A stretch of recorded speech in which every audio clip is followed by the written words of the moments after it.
Bonjour à tous, aujourd'hui je suis très heureux de faire cette vidéo. C'est une vidéo de retour après l'été, donc j'ai pas posté je crois depuis 2 3 mois. Et c'est aussi le retour en partie longue pour moi. Donc voilà, j'ai fait un petit tournoi et on va analyser, il y a eu 3 parties durant ce tournoi. Et on va les analyser une par une. Donc aujourd'hui, on va faire la première. J'ai été avec les blancs, mon adversaire était non classé. Il était avec les noirs et on va tout de suite regarder à quoi ressemble la partie. Alors pour ceux qui me suivent un petit peu, vous savez que j'aime bien commencer par cavalier F3, donc c'est ce que j'ai fait.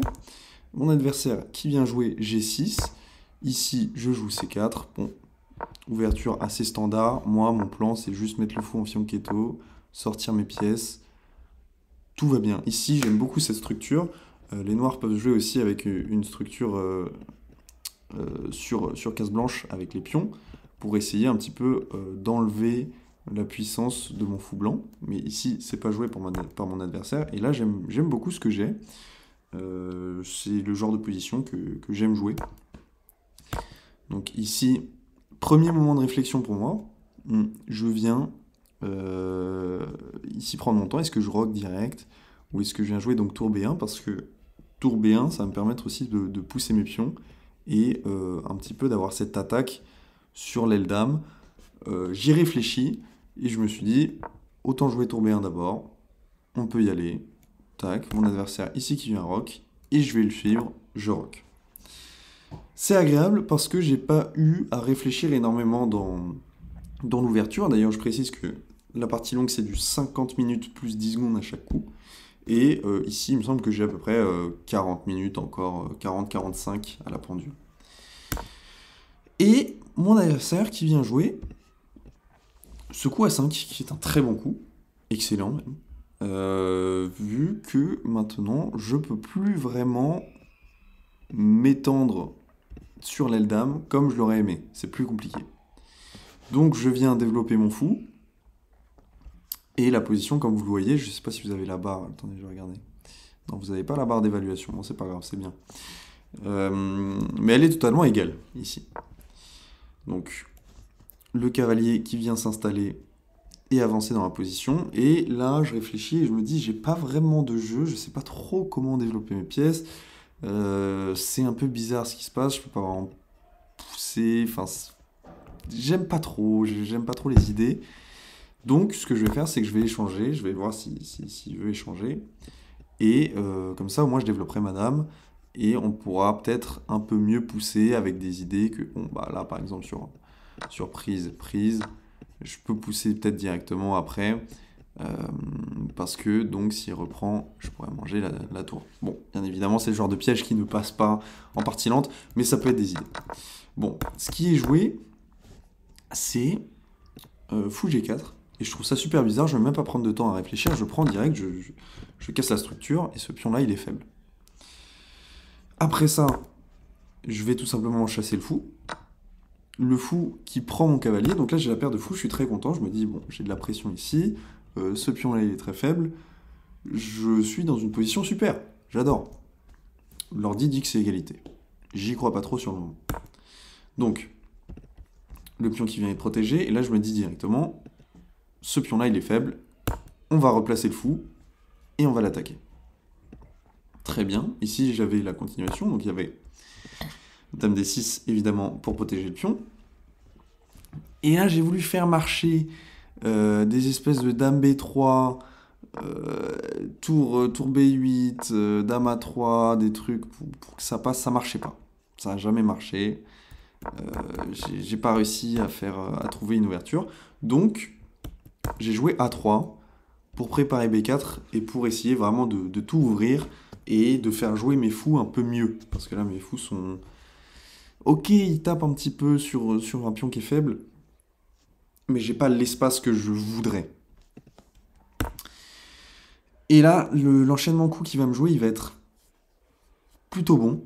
Enfin, moi, ça m'a beaucoup embêté. Donc, il vient ici avec son cavalier sur F5, il gagne un temps sur mon premier fou. Je suis obligé de revenir en arrière.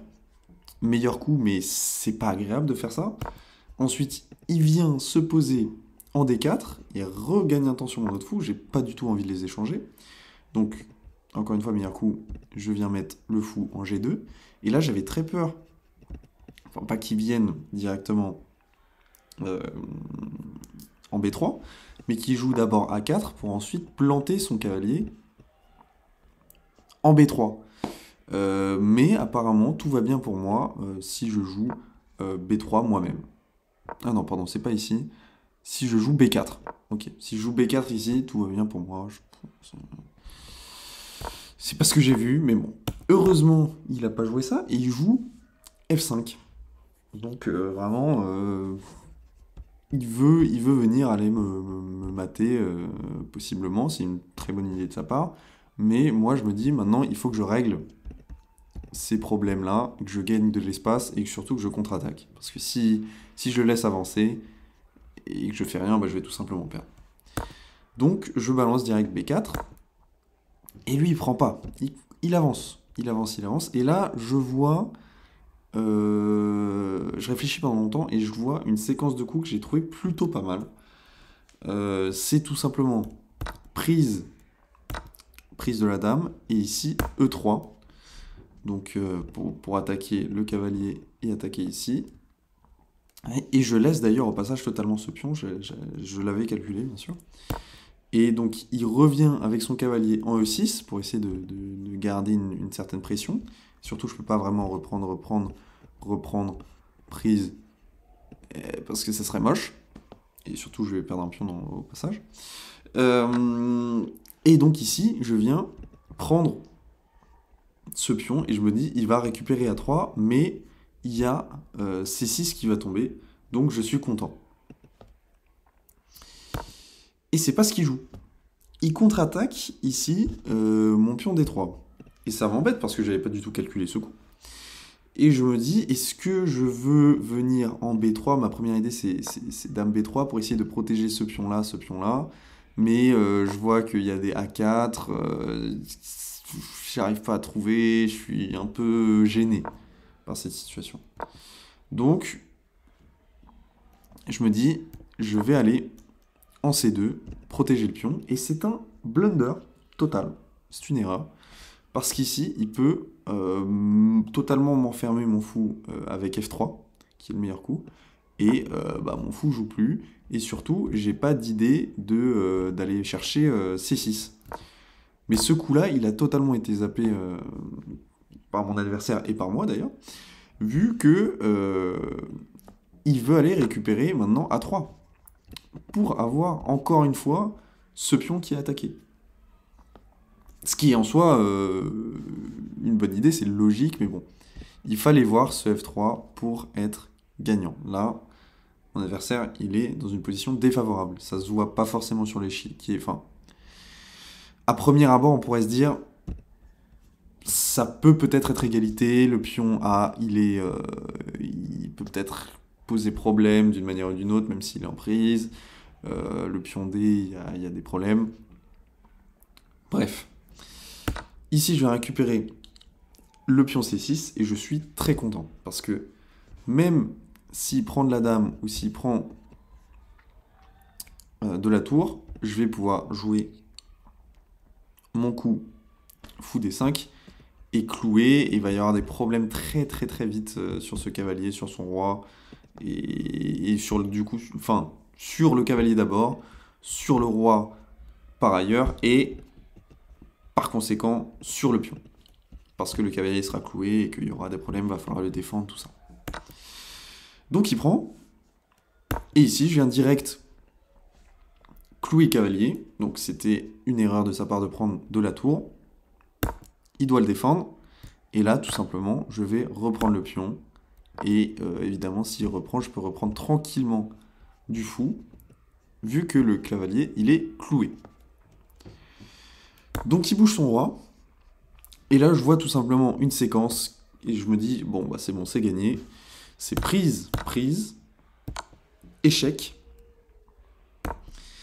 fou qui revient, prise, et surprise, bah je reprends tout simplement la tour qui était protégée par la dame.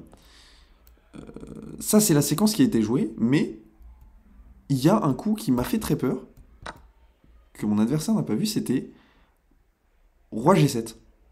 Donc on ne reprend pas la tour, on laisse totalement le fou.